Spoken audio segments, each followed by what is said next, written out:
నమస్కారం. నా పేరు ప్రేమ్ తరంగా. అఖిల భారత క్రైస్తవ హక్కుల సమాఖ్య నుండి, సివిల్ రైట్స్ ఇనిషియేటివ్ ఇంటర్నేషనల్ నుండి, సెక్యులర్ సోల్జర్స్ ఆఫ్ ఇండియా నుండి, పీపుల్స్ యాక్షన్ ఫోర్స్ నుండి, Christian minority joint active committee నుండి, క్రిస్టియన్ మైనారిటీ కౌన్సిల్ నుండి, యావత్ క్రైస్తవ సమాజము నుండి, సేవకులు, బిషప్లు, ఆర్చి బిషప్లు, పెద్దలు, నాయకులు మొదలగు క్రైస్తవ సమాజపు వారందరితో కలిసి ఈరోజు మా ముందున్నటువంటి ప్రవీణ్ పగడాల, మా అన్న, మా అందరికీ నచ్చే మా అన్న, మా హృదయపు చప్పుడు, క్రైస్తవ ప్రపంచములో పేరుగాంచినటువంటి మంచి యోధుడు, మంచి నాయకుడు, మా క్రైస్తవ గొంతు, మా క్రైస్తవ స్వరమైనటువంటి ఒక అద్భుతమైనటువంటి ఒక వ్యక్తిత్వము నేడు మా మధ్యన లేదు. కారణం ఆయన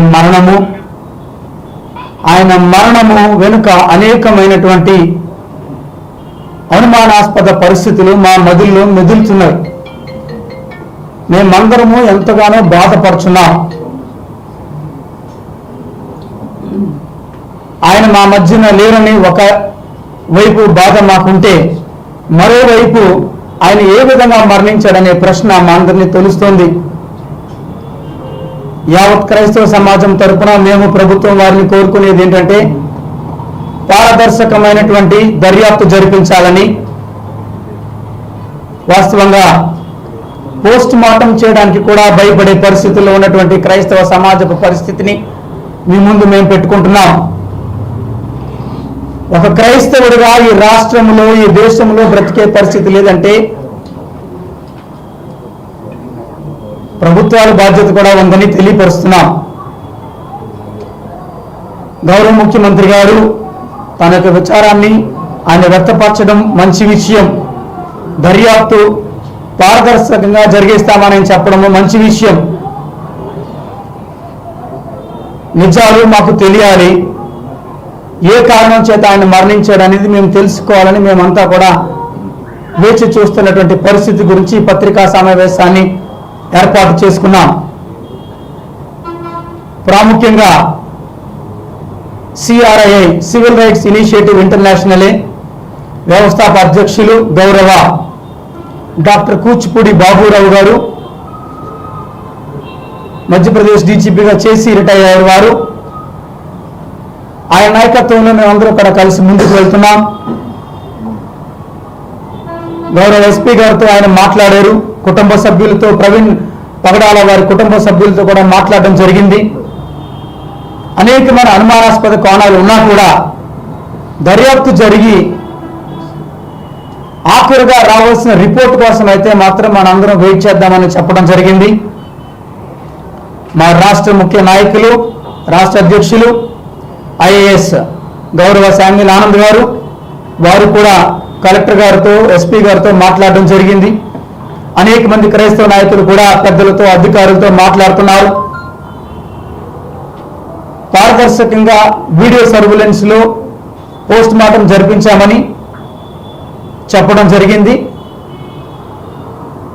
అంత మాత్రమే కాకుండా గౌరవ బాబురావు గారు ఆయన చెప్తున్న మాటల్లో ఒక స్పెషల్ ఇన్వెస్టిగేషన్ టీంని కూడా ఆల్రెడీ ఎస్పీ గారు నియమించడం జరిగిందనే మాటను మాకు తెలియపరిచారు. మా హర్షాలు మేము వ్యక్తపరుస్తున్నాం. అయినా కూడా రావాల్సినటువంటి రిపోర్ట్లు పారదర్శకంగా రావాలని మేమైతే వెయిట్ చేస్తున్నాం. ముఖ్యంగా పత్రికాముఖంగా మేము తెలియపరచాలనుకున్న విషయం ఏంటంటే, చంపుతాము అంటే ఒక స్టేజ్లో ఏ మనిషికైనా భయం ఏర్పడతారు. మా అన్న, మా మిత్రుడు, మా సహోదరుడు, మా జత క్రైస్తవ పనివాడు అయినటువంటి ప్రవీణ్ గారిని అనేక మంది చంపుతామని బెదిరించారు. అనేక మార్లు ఒత్తిళ్లకు లోను చేశారు, అనేక మార్లు అనేక రకాలుగా. నిజంగా చంపబడ్డాడా లేదా అనేది ఇన్వెస్టిగేషన్ ద్వారా తెలియపరచబడాల్సిన విషయం అయితే, నిజంగా ఒత్తిడికి గురయ్యారనే విషయం మాత్రం వాస్తవంగా జరిగిందే. అనేకమైనటువంటి సోషల్ మీడియా మాధ్యమాల్లో నిన్ను చంపుతాంరా కుక్క అని రకరకాలుగా ఆయన్ను ఉద్దేశించి రాసినటువంటి రాతలు, భయపెట్టినటువంటి రాతలు, యూట్యూబ్ వీడియోలు సాక్ష్యంగా మన ముందున్నాయి. అయినా నేనేం అనలేదు, మా దేవుడు నాళ్లే, మా దేవుడు చూసుకుంటాడులే. ఒత్తిడికి గురి చేయడం అనేది కూడా మరి హత్య చేయడంతో సమానమైన విషయం అని మీ అందరికీ నేను గుర్తు చేస్తున్నాను. ప్రత్యక్షంగా కాకపోయినా పరోక్షంగా ఇది హత్య అని, ఈ హత్యను మేము ఖండిస్తున్నాం.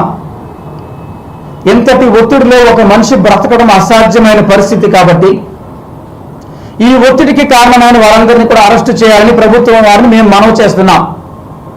ఎందుకంటే ఆ ఒత్తిడి ఒక మనిషి తన మెదడు, తన మస్తిష్కాన్ని పని చేయకుండా అణచివేస్తుంది. కాబట్టి ఈ ఒత్తిడికి కారణమైన వారే హత్య చేసిన వారిగా పరిగణించాలని మేము కోరుకుంటున్నాం. యావత్ క్రైస్తవ సమాజం కోరుకుంటోంది. పెద్దలు మేమందరము కలిసి ప్రవీణ్ పగడాల వారి కుటుంబానికి మా యొక్క ప్రగాఢ సంతాపాలు తెలియపరుస్తున్నాం.